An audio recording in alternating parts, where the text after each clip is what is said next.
Welcome back to our channel. Today I'll read you a story to sleep. The Enchanted Forest and the Midnight Star. Once upon a time, in a land far, far away, there was a magical forest known as Eldoria. This forest was not like any ordinary forest.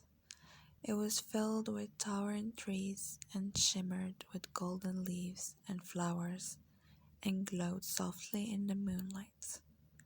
The air was always fresh, carrying the sweet scent of blooming jasmine and lilac.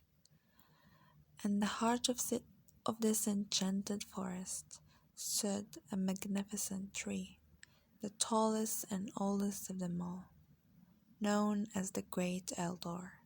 Its branches reached high into the sky, and it was said that the tree had been standing there for thousands of years, witnessing countless events and stories unfold in the forest. Living at the base of the Great Eldor was a kind and gentle fairy named Lyra. Lyra had delicate wings that sparkled like 1,000 tiny stars whenever she flew.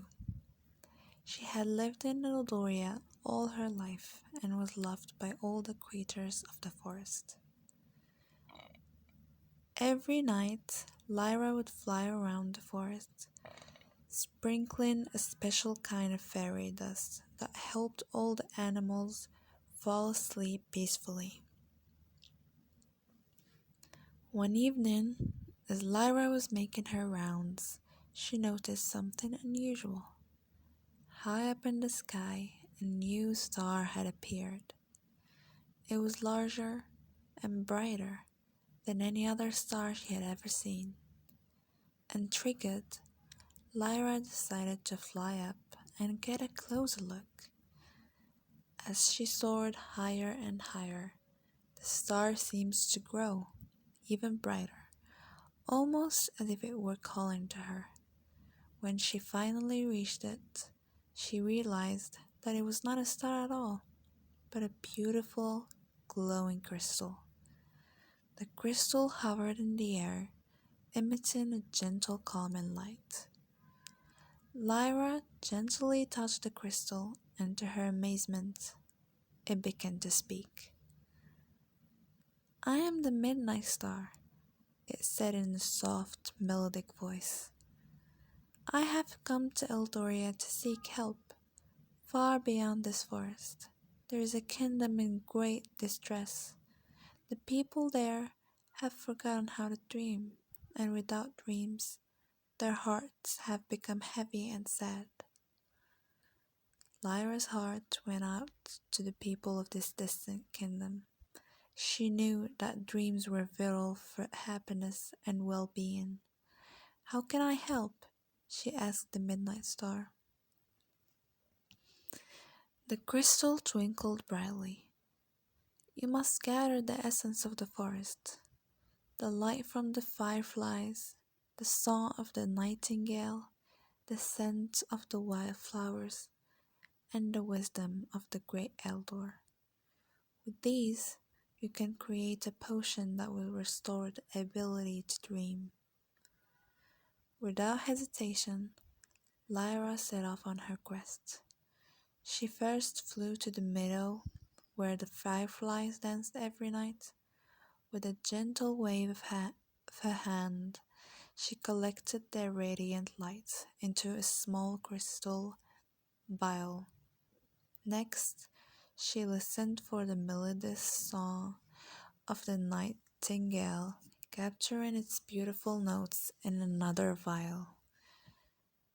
She then went to the fields of wildflowers, inhaling deeply to capture their sweet scent. Finally, she returned to the Great Eldor. The ancient tree, wise and knowing, whispered its secret to her, and she collected its wisdom in the last vial.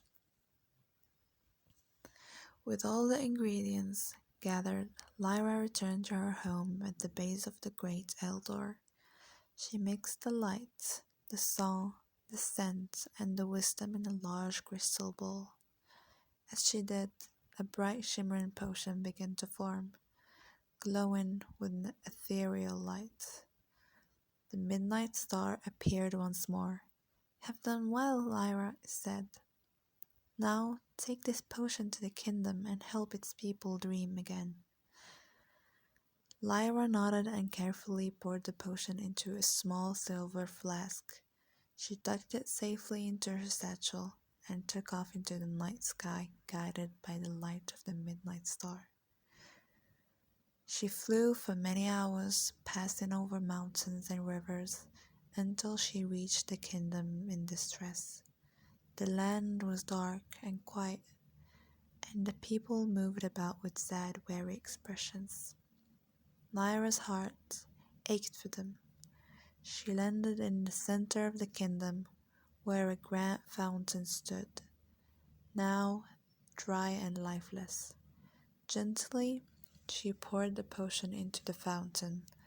As soon as the potion touched the stone, the fountain sprang to life, water flowing and sparkling with a magical glow. The people gathered around, curious and hopeful. As they drank from the fountain, a miracle change came over them. Their eyes sparkled with newfound light, and smiles began to spread across their faces. That night, for the first time in many years, they dreamed again. Dreams of joy, hope, and wonder. Lyra watched with a heart full of happiness. She knew that the magic of Aldoria had worked, bringing dreams back to the kingdom as she flew back to her forest home. She felt a deep sense of fulfillment, knowing she had made a difference. From that day on, the kingdom flourished, and the people never forgot the kind fairy who had brought dreams back to their lives. And every night the midnight star shone brightly in the sky, a reminder of the magic and wonder that exists in the world. And so, under the gentle glow of the midnight star, everyone in Eldoria and the distant kingdom slept peacefully, dreaming of all the beauty and magic that tomorrow would bring. The end. Sleep well and